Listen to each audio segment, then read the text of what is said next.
Bonjour Cédric Denis-Rémy. Bonjour Jean-Philippe Denis. Cédric Denis-Rémy, vous êtes directeur de l'Institut des hautes études pour l'innovation et l'entrepreneuriat, l'IHEIE, Mines Paris.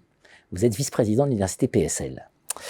On va parler ensemble, Cédric Denis-Rémy, d'entrepreneuriat deep tech. C'est le mot que tout le monde a en tête, l'entrepreneuriat deep tech, et notamment nos gouvernants. Voilà, le gouvernement a l'entrepreneuriat deep tech en tête. Horizon 2030, combien il faut de startups deep tech ? Horizon 2030, 500 startups deep tech créées chaque année. Alors, si on revient un tout petit peu en arrière, c'est, vous l'avez dit, un néologisme, un nouveau mot, puisqu'on parlait d'entrepreneuriat scientifique et technologique, c'est pas quelque chose de nouveau de ce point-là. Qu'est-ce qui a changé ? Aujourd'hui, quand on qualifie le terme de deep tech, il y a 3 composantes à prendre.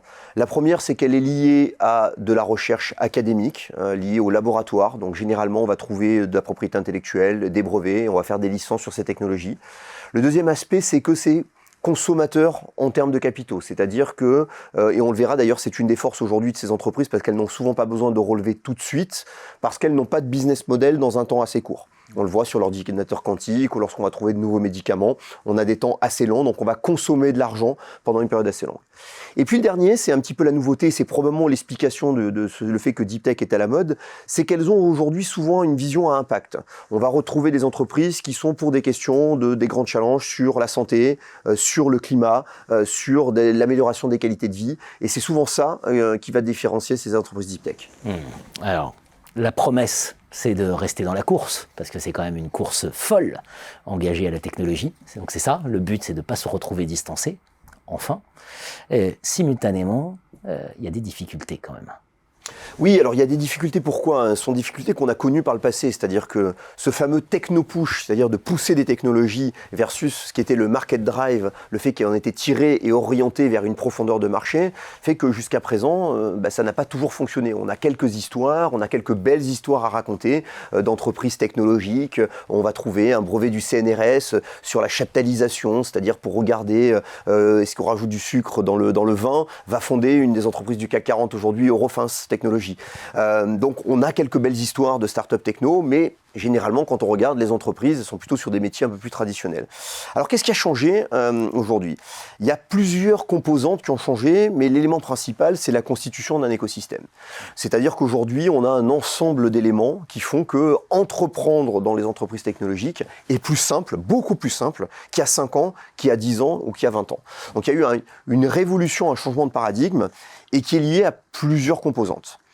La première, c'est déjà le fait que, et vous l'avez dit en introduction, les pouvoirs publics aujourd'hui et une politique publique, alors qu'elle soit européenne, puisqu'on a trouvé au niveau des ERC, au niveau de l'Europe, de pousser aussi des choses sur la valorisation de technologies, l'État français a décidé de dire on va encourager les créations d'entreprises technologiques, on va les encourager avec de la subvention, avec de l'argent. Donc ça, c'est le premier point, il y a une politique. Le deuxième élément, c'est le fait que, il y a eu de l'argent.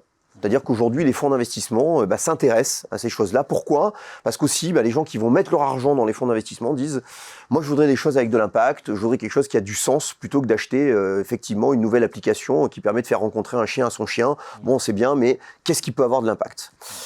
Troisième élément, c'est aujourd'hui, et c'est probablement le critère le plus important, c'est les femmes et les hommes qui vont porter les projets. Pendant longtemps, on a laissé nos collègues chercheurs académiques, avec une recherche excellente en France, ce qui a toujours été le cas, porter des projets, mais ne pas connaître les marchés, ne pas connaître les enjeux, les investissements, pas avoir les réseaux, être incapable de faire ça. Et aujourd'hui, on a une percolation qui fait qu'on a des chercheurs qui vont devenir entrepreneurs, on a des entrepreneurs qui vont se rapprocher du monde académique, on a des jeunes étudiants et des moins jeunes qui vont venir rejoindre ces entreprises, et surtout les universités.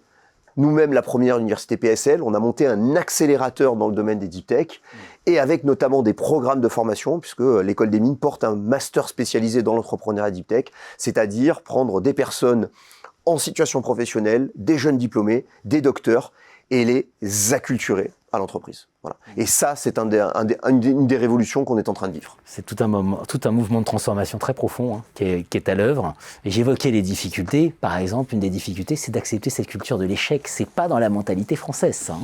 Alors tout à fait, Jean-Philippe, Denis, je pense que c'est peut-être le challenge le plus important qu'on a en face de nous, c'est cette culture de l'échec. Aujourd'hui, il n'y a pas de valorisation de l'échec. Hein, on l'a vu, d'ailleurs, c'était un débat également dans la recherche. Faut-il publier les choses qui n'ont pas fonctionné? On publie que les choses qui fonctionnent.